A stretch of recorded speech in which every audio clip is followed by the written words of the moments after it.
What is going on, Buff Nation? Welcome back to another video. So today we're going to be discussing a big time visit happening this weekend. A big juicy defensive lineman heading on over to Colorado. What that means for Colorado, it's going to be some great stuff. Then the future at quarterback for Colorado. Obviously, Antoine Hill was a big topic of discussion this past year, but since decommitting, things have calmed down on him possibly headed to Colorado. We're going to talk all about that, and then big time prospects for 2025. How this recruiting cycle was going to shape up and work itself out. Before we do any of that, though, of course, play my damn theme music.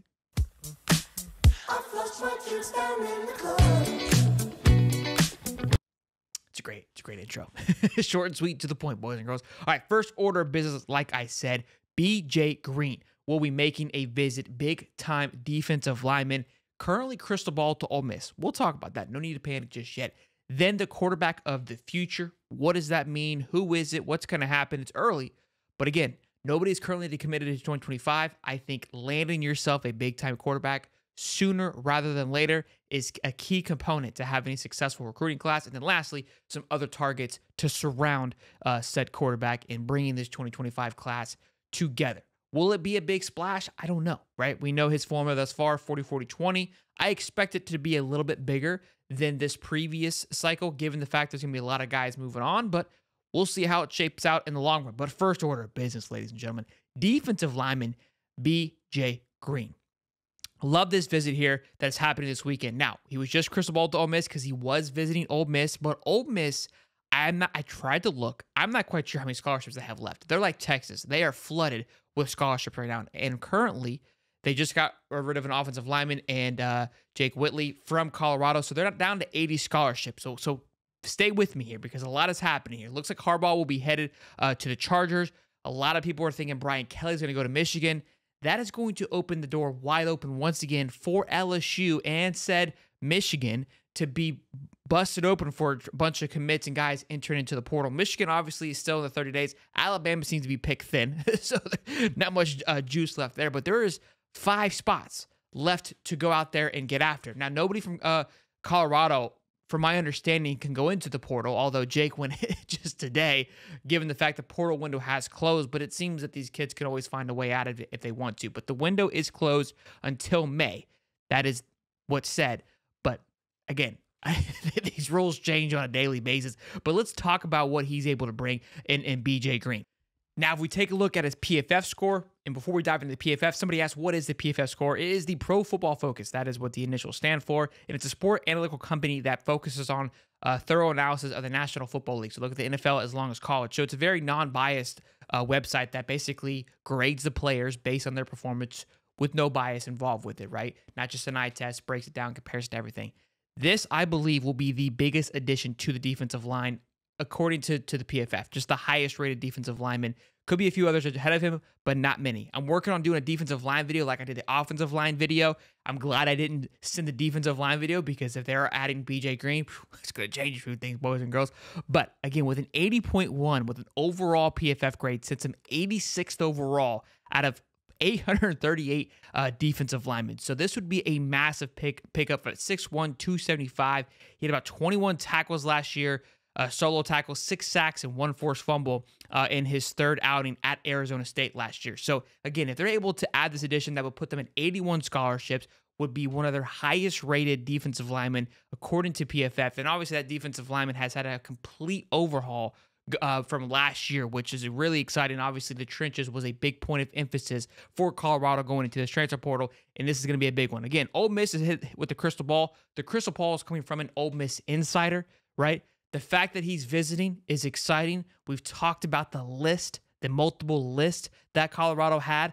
If you guys have been watching this for quite some time now, they had a list early on in the transfer portal cycle, and they had 2 lists. They had basically a defensive list and an offensive list, and I want to say they are damn near shooting at 92% with that list, meaning if they got them on campus, they got them to lock in and sign. They did lose a few, but that's the way of the land. The fact that he went to Ole Miss and they're able to pull him in and reel him in and get possibly the last visit, it's going to be a big one. It's going to be a huge one. They are coming towards the I would say the timeline of to sign this young man by the end of the week.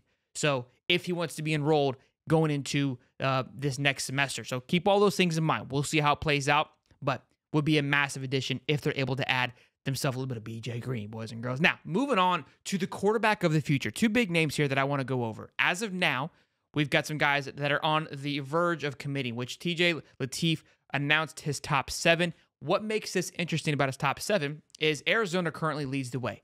This all, though, was when Jedd Fisch was still currently the head coach at Arizona. Jedd Fisch has now moved to Washington. Now, does TJ Lateef add Washington into the mix after the fact? I don't know. Ole Miss, no joke, not kidding at all, has 8 or 9 quarterbacks on roster. Ole Miss makes 0 sense to me. Georgia has some options they're looking at. Auburn's always a threat. A&M is going to be a threat alongside FSU. But if right now Arizona's leading the way, I like Colorado here a lot to be able to pull out and pull themselves a TJ Lateef, especially with what's gone down with Arizona. And a big thing here that everybody was kind of throwing shade at Coach Prime that we don't know if he's going to be there, right? That was an Antoine Hill and a Winston Watkins, those guys from the 2025 class, when both decommitted, saying, I don't know about the future of Coach Prime. I don't know if he'll be here in a couple of years. Well, now look around. Arizona's got a new head coach. Washington's got a new head coach. Bama's got a new head coach. Michigan looks like they're going to have a new head coach. These are top-tier programs that all have new head coaches that just 6 months ago seemed to be locked and loaded. And all of a sudden now Coach Prime's like, told you I'm not going nowhere. And so it's starting to settle in a little bit. But another one, I'm going to butcher this name. I practiced it. I tried to learn it before I rolled it, but it is what it is Madden Leva. I told you I was going to butcher it. Make fun of me. I'm sorry. The younger brother of Nico, Leva, they're better, of Tennessee. Okay, he's currently committed to Tennessee. He is, I think, a plus 1,500 Nico is right now at Tennessee for Heisman favorite.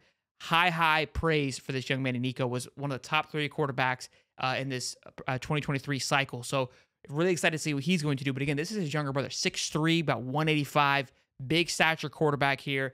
Again, leading the way for his recruit right now is the likes of TCU and SMU, other Big 12 competition.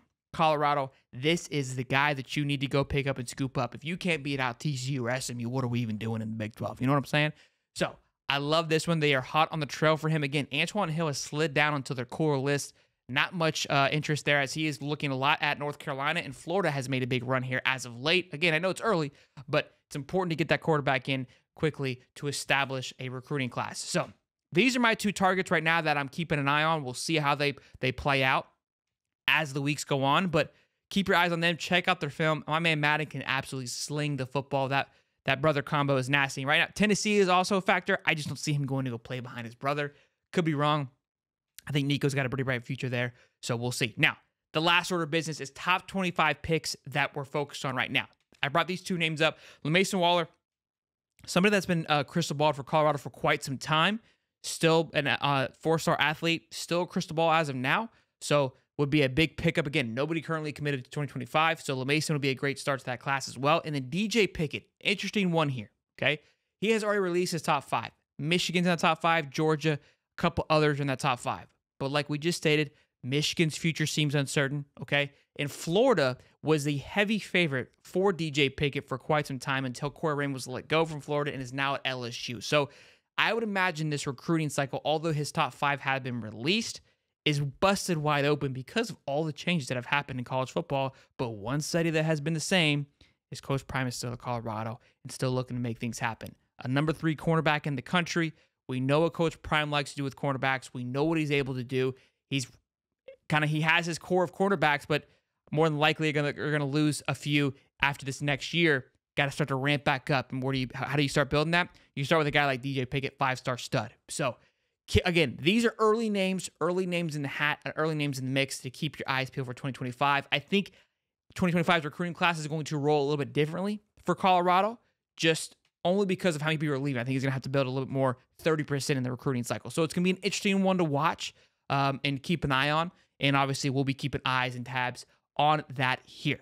Let me know down in the comment section. Again, doing the defensive video next, breaking down the entire defensive line, who they had, who left, and what's coming in, and the projected 2024 defensive lineup. Obviously, a lot could happen from now until the beginning of the season, but we love talking ball around here. It's exciting stuff. So let me know down in the comments how you feel about these commits. Which quarterback out of the 2 that we mentioned do you feel the best about? And I'll see you guys in the next one. Peace.